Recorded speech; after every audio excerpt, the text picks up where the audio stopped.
Who knew a show about a yellow sea sponge could pull at our heartstrings this much? Hey guys, it's Phoebe. Welcome to Watch Mojo. Today we're counting down our picks for the top 10 saddest SpongeBob moments. I'm ready. Depression. I'm ready.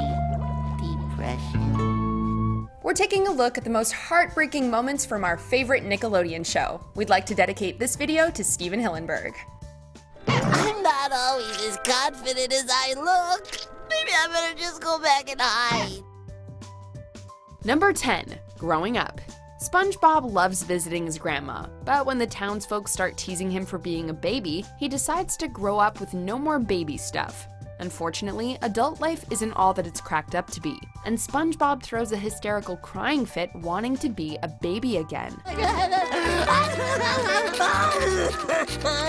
The rant is kind of hilarious to watch at first, but it gets progressively more upsetting because SpongeBob's convinced that he's too old for his grandma's kisses, and it's especially sad to those who are under the mindset that you're too old to enjoy the things you loved as a child. Take it easy, SpongeBob! Fortunately, Grandma SquarePants is there to remind us all that being an adult doesn't mean you have to grow up completely. No matter how grown up you get, you will always be my little baby boo. Number 9. Thanks for Nothing.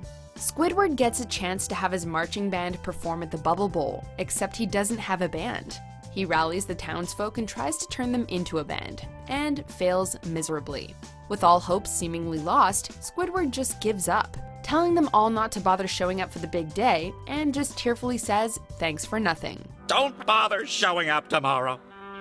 I'll just tell them you all died in a marching accident. It's already been established that Squidward is the show's punching bag, but seeing his one chance at happiness crushed is just heartbreaking. However, it makes his triumph at the end all the more deserved when the gang finally comes together to make him proud and perform Sweet Victory, which itself could draw a few happy tears. Number 8. April Fool's Jerk. It's April Fool's Day in Bikini Bottom, and Squidward's had enough of SpongeBob's practical jokes. He decides to show the little fry cook a real prank via a spring-loaded trap that sends him flying all over the Krusty Krab before landing in a garbage can.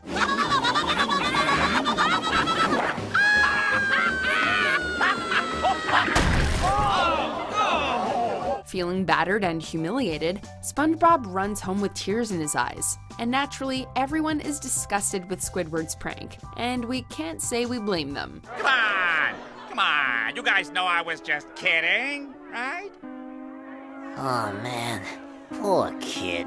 All SpongeBob was doing was playing silly, harmless pranks for fun, but a certain cephalopod decided to escalate things and make the little square dude cry.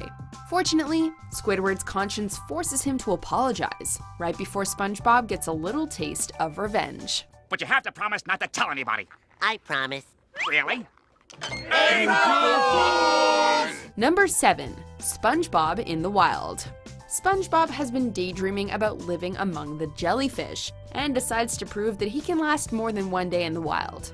His friends all scoff at his decision, except for Patrick, who feels utterly betrayed that his best friend basically abandons him. He spends over half the episode in tears, begging his buddy to come home. Patrick said! Meanwhile, SpongeBob learns the hard way that being a jellyfish isn't that great. While it's nice to have a change of scenery sometimes, he had a wonderful life and friends, but he gave it all up just to end up being miserable. Buzz.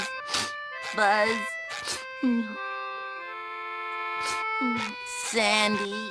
Fortunately, he comes to his senses and returns to the modern world, and his friends happily welcome him back, even Squidward. Somewhat. Number 6. Squidward's Depression. SpongeBob has been trying and failing to find Squidward his happiest memory, but all his attempts only cause more grief for the unhappy cephalopod. Before long, Squidward falls into a heavy depression. He's stopped taking care of himself and his house, he doesn't go outside anymore, and he wallows in his own misery. Wake me when I'm dead. This hits uncomfortably close to home for those affected by clinical depression. It doesn't help that Squidward's the show's martyr, and the fake-out suicide imagery only makes it more unsettling to sit through. he eventually finds happiness again. After mauling several papier-mâché SpongeBob replicas to death in a psychotic rampage, so SpongeBob did help in some sense. Number 5. Goodbye, Mr. Best Friend. SpongeBob and Patrick have been best friends forever. They've even joined the Best Friends Forever Club. However, when Patrick becomes intelligent thanks to some brain coral, their friendship is on the rocks. I know we've had fun in the past, but we're just not compatible anymore. It's time we went our separate ways. Patrick believes that they've just grown apart and have to go their separate ways, which naturally breaks poor SpongeBob's heart. At least Patrick's my friend in my memories. The idea of the dynamic duo splitting up is just too much to bear. Even Patrick regrets his decision as he tearfully looks back at the glory days before his newfound intellect. Thankfully, Patrick quickly learns that knowledge can't replace friendship, and happily gives up his new brain power just to keep his little buddy. Number 4. Sandy's Texas Song. Being a squirrel out of water, or underwater in this case, Sandy starts to feel homesick for Texas. She misses her old home so much that she pulls out her guitar and strums out a melancholic country tune. Wish I was back in Texas. The ocean's no place for a squirrel. A song so powerful that anyone who hears it is brought to tears. She almost considers leaving Bikini Bottom until SpongeBob convinces her to stay, with a surprise party and her own little slice of Texas. Homemade peas in a can pies. And we got our very own 10-gallon hat. So what do you think? You gonna stay? Anyone who's been plagued with homesickness can relate to Sandy here, but it's important to find a way to make your current residence feel like home. And if Sandy ever had to leave this underwater paradise and all of her friends, it would probably crush her all over again. So long, Bikini Bottom. I can't leave without a goodbye. But please don't think bad of me if I start to cry. Number 3. This grill is not a home. During Mr. Krabs and Plankton's card game, Krabs foolishly bets SpongeBob's Krusty Krab contract and loses. I'm sorry, boy. It's all my fault. After one last tearful embrace, Krabs is forced to watch his best fry cook get dragged away to work for his arch nemesis at the Chum Bucket, almost like a father and son being separated. This kitchen's not the same without you. Before long, the two engage in singing a somber duet about how much they miss each other. SpongeBob wanting to return to the grill he loves, and Krabs wanting his most loyal employee back. He even says he'd trade it all for him. In the end, SpongeBob's rebellion proves too much for Plankton, and he's happily brought back to the Krusty Krab where he belongs. Number 2. The End of SpongeBob. SpongeBob and Patrick are on their most perilous journey to date, to retrieve King Neptune's crown and save Mr. Krabs' life.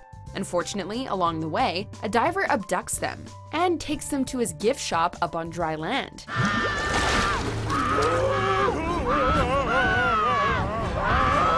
He then sticks them under a heat lamp that slowly dries them out, basically killing them at a snail's pace. This doesn't look too good, Patrick. You mean we're not gonna get the crown, save the town, and Mr. Krabs? I don't even think we're gonna be able to save ourselves, buddy. Lying together side by side, the two goofballs shrivel up and dehydrate, knowing how close they came to finishing their mission. Watching our favorite underwater buddies die in their theatrical debut was just unbearable for longtime fans and moviegoers. But it's nothing the tears of friendship can't do to bring our goofy goobers back to life to save all that they love. God, I love those goofy goobers. I need a minute, just go to the honorable mentions. You hold too many memories.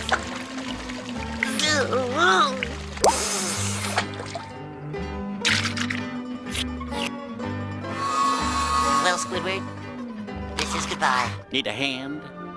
Super pal.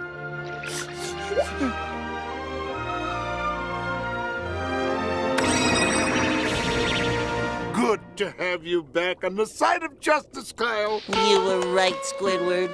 This is a stupid holiday. Don't you get it? I'm a loser! I've lost my job, my home, everything!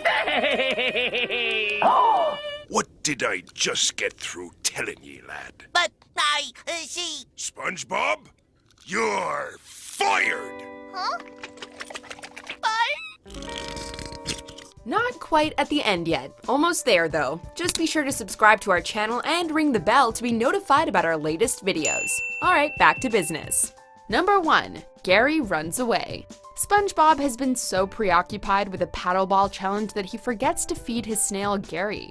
Feeling neglected, Gary runs away, leaving his poor owner feeling guilty, alone, and inconsolable. No, don't do it, Gary!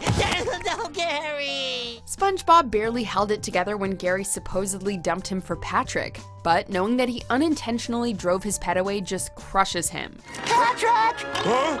I can't find Gary! To make matters worse, our eyes are left watering during the Gary come home montage as SpongeBob desperately searches for his beloved snail, mixed with flashes of him lamenting during the saddest song of the series. Your meow right now would sound like music to me. Please come home, 'cause I miss you, Gary. Thankfully, like most of the entries on this list, there is a happy ending, but any pet owner will agree that driving away your animal companion is the worst feeling ever. Whew! What a whirlwind. Thank you, Steven Hillenberg, for all the incredible memories. What did you guys think of our list? Let us know in the comments below and check out this video.